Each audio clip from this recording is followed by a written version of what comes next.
Okay, choosing this today was not intentional. I just sat down and went through some videos that I had in my to-watch list and just instinctively was drawn to this one. I mean, it doesn't surprise me that I was drawn to this one because it's Terminator 2 and all that, but it's 20 minutes long, so it's going to take me a bit to get through it, especially with as much as I do this. And then as I decided, because I watched something else before this, and then I was trying to figure out what did I want to see next because I only have time for one more, I decided to go with this one. And then I realized that I'm wearing a Cyberdyne shirt. That was not intentional. My brother got me this recently. So I was like, well, this is going to be one of the shirts that I wear very soon. So I did. But anyway, this video is 10 things you didn't know about T2. I've seen different videos like this before, but I haven't seen this one. And the reason I know I haven't seen this one is because it's dated June 4th of 2021. So it's brand new.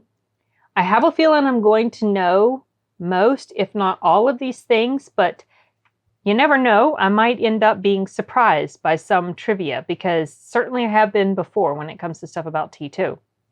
So I'm going to go ahead and just jump right into it. This is a long video, long for commentary and reaction. So let's just go ahead and press play.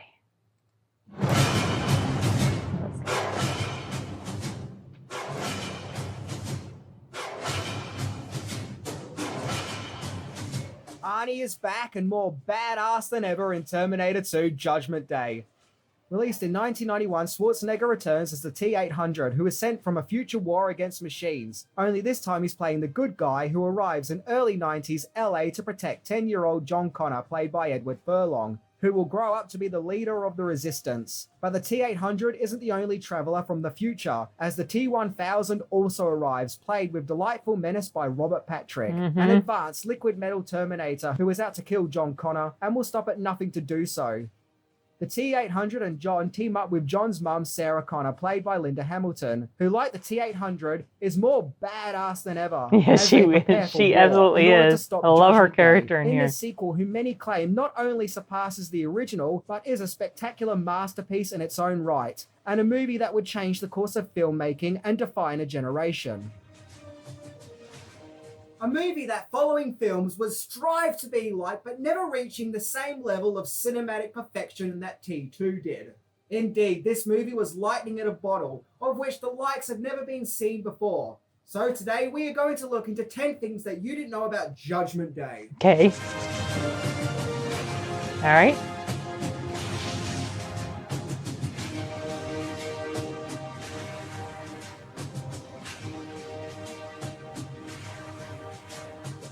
I remember that trailer on a VHS tape. I was so excited when I first saw it. It was like a little teaser.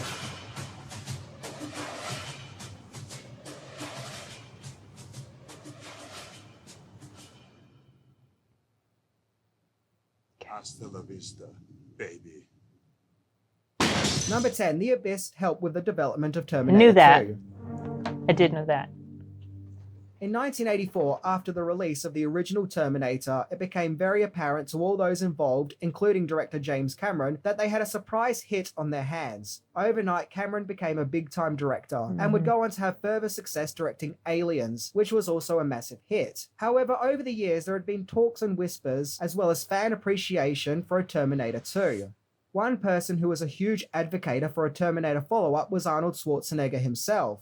However, Cameron wanted to wait until the technology of the time caught up with his vision, as he knew that he wanted a sequel to feature a villainous Terminator who was made out of liquid metal and had the ability to morph, and that the effects of the time just weren't ready. That is until 1989, when Cameron directed the underwater science fiction movie The Abyss, which, by the way, is very underrated. I've seen that movie. The special effects of that movie were provided by the George Lucas-founded Industrial Light and Magic, and it featured a scene with an alien being made out of liquid, which had the ability to morph. And from that scene alone, Cameron knew that he could now create his vision of a terrifying menace of the future, made out of liquid metal who also has the ability to morph.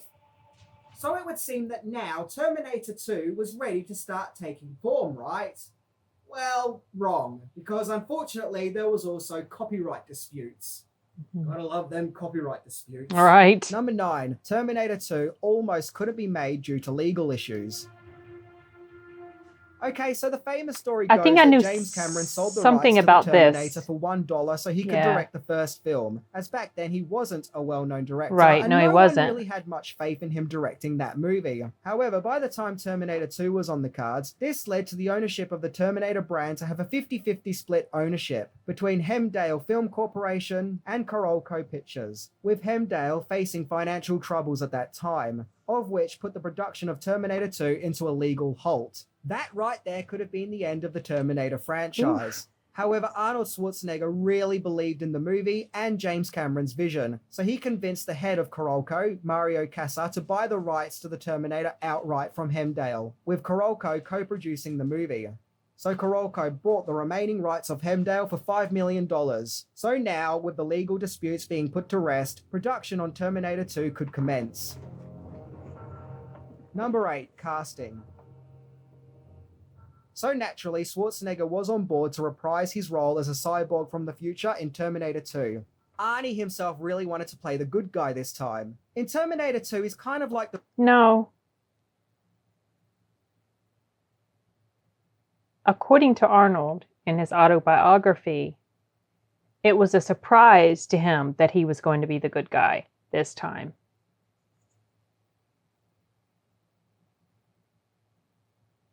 And I think I've heard that information from other sources as well. So I'm not sure how accurate that statement is. In Terminator 2, he's kind of like the Reese Kyle character from the first movie. A soldier sent... The Reese Kyle? What? Kyle Reese? Has this guy seen Terminator? In Terminator 2, he's kind of like the Reese Kyle character from Maybe the first just, movie. I mean, a soldier sent from the future. I say things wrong all the time. Schwarzenegger was originally cast as Kyle Reese in the first film. No, he wasn't. He wasn't really cast. This is according to Arnold's biography, which I just finished not long ago. He wasn't really cast. James Cameron wanted to cast him as that. I mean, it wasn't official. James Cameron wanted to cast him as that. And I mean, I guess if you want to get technical, you could say he was cast, but they were in talks about it. And James Cameron wanted him to be that. O.J. Simpson was supposed to be the Terminator. But all Arnold could talk about when they were talking about the film was the Terminator. And so then James Cameron, kind of realized, look, you're actually perfect for this part. Plus, I think O.J. Simpson's people, or agents or whatever, ended up not wanting him to play in the movie because they didn't want people to perceive him as a killer. I mean, that's hilarious in a twisted sort of way. Okay, let's get back to it. Before switching to the villainous Terminator role. So now landing the role of the heroic part was like a wish fulfillment for Arnie. His character... I don't think that was the case. And also, well, I mean, Arnold obviously knew before they started filming, but I think I mentioned this before in one of my other videos, that they did try to keep it under wraps as far as him being the good guy. Of course, it did end up eventually getting out, but it would have been cool to go into the movie not knowing what role he was supposed to play, because in the movie, it starts off, he shows up, he's naked, goes walking through a bar, lays a load of whoop ass on a bunch of biker guys, and then walks away with drives off with a motorcycle. And then the T-1000 shows up, and the first thing he does is don a cop suit. So of course he's portraying that good guy image. So somebody who has no clue, they would probably think that he's the good guy. In the beginning, when he kills the cop, they don't really explicitly show you what he's doing. So for all you know, he's just punched the guy in the gut, knocked him out or whatever. You don't know. Of course, you go back later and you see, you realize what's going on. But initially, there are these little things that Cameron kept hidden to keep you guessing, or to just not let you know that who was really the bad Terminator or the bad character. The T-800 actually goes for a story arc in T2, other than just being a machine, with the Terminator learning what it means to be human, which is an age-old concept when it comes to robots in fiction, as well as his character becoming a father figure to John Connor. Linda Hamilton also returned as Sarah Connor. Like the T-800, her character is significantly different, as she is now a tough war soldier, traumatized by the knowledge of things to come, and willing to do whatever it takes to change the fate of the future. And throughout the events of Terminator 2, she herself even sort of becomes a Terminator, willing to brutally kill in order to change the fate of things to come. For some scenes... Right, that's true. That was mentioned in the commentary for the Terminator. James Cameron was talking about how the character of the T-800 and Sarah Connor, they kind of had this role reversal for a little bit. In the beginning, the T-800 starts off, he's a black leather jacket, and he's cool in the sunglasses, which kind of hide his eyes. He's very robotic. And then he loses the sunglasses, and then he starts this arc toward becoming more human-like, in a sense. And Sarah Connor, she's like, she's badass, she's kicking butt, but she's still very much haunted and emotional about things that she knows are going to happen. And then later when I think they're down in Mexico at that point. I think they just crossed the border, or they were in a border town area, they're around there. She decides that she's going to kill Dyson. She dons this military garb, or even more so than she had been before she decided. She's decked out, with weapons and stuff, and she has these cool-ass sunglasses on. And so then she starts to shift into a more robotic type person. And it was just kind of interesting how he described that sort of role reversal that they had, tying that in with the sunglasses. These are cool little bits of trivia that you find out when you listen to commentary audio when you're watching the movie. The fate of things to come. For some scenes, Linda Hamilton's twin sister Leslie was used, which includes a sequence where the T-1000 disguises himself as Sarah, with the real Sarah in the background, and a cut scene where Sarah is operating on the T-800's head in front of a mirror. They should not have cut that scene. To achieve this effect, Linda was working on a puppet of Schwarzenegger, whereas Leslie was standing with the real Arnie. Or was it the other way around? Edward Furlong had never acted before. He was spotted at a boys' club in Pasadena by the casting agent. The casting agent saw him and offered him the role. Furlong said that he took part in a heap of screen tests until he finally landed the role. Furlong did a great job as playing the rebellious troubled youth, and you believe that this kid would grow up to be a tough warrior. And Furlong never comes across as obnoxious or like a bad child actor. He's totally sincere in the role. In fact, in the 90s, he was the coolest kid ever, and all the other kids wanted to be just like him. I mean, come on, the kid had his very own frickin' Terminator. All right. Number 7, original vision for the T-1000. It was always planned for the T-1000 to have a slimmer, slender build, to contrast Arnie's more muscular, bound physique, and James Cameron originally envisioned 80s pop star Billy Idol for the part. In fact, early designs of the T-1000 don't remember if I knew that actually. Idol as the movie's famous baddie. However, when Idol got the call to audition, he had just been in a motorcycle accident, which nearly cost him his leg. So not being in a fit state, Idol had to decline the offer. Wow. Instead, Robert Patrick... That's interesting. I wonder how he would have done. Had he ever acted in movies before? That's interesting. If I knew that piece of trivia, I completely forgot it. I might have known it at some point because I've read so much stuff about this. So not being in a fit state, Idol had to decline the offer. Instead, Robert Patrick was cast, who was a rising star at the time, having previously had a minor role in Die Hard 2, and he had the right build that Cameron was looking for. Cameron also liked Patrick because he thought that he looked like a cat. Despite having a smaller build, Patrick's portrayal of the T-1000 is just as terrifying as the first Terminator, as Patrick could be very menacing. What also makes the character even more disturbing is that he could also be charming and approachable when needed, a strategy more effective than the T-800's more thuggish shoot-now approach in the first movie. Speaking of characters, it wouldn't be a complete cast exploration without mentioning the characters of Miles Dyson, who was played by Joe Morton. an executive of Cyberdyne who gets access to the parts of the first Terminator, and thus will unknowingly cause the terrifying apocalyptic war against the machines in the future. This is an interesting character, as he's not an evil scientist, but a family man who thinks that he's working on a great cybernetic discovery, which will actually help mankind. But in actual fact, it'll do the opposite. But the character gets to redeem himself when he joins our main heroes to help destroy Cyberdyne, in order to stop the impending doom of things to come.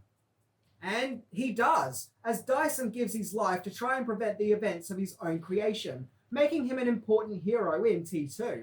Number 6, the special effects of Terminator 2.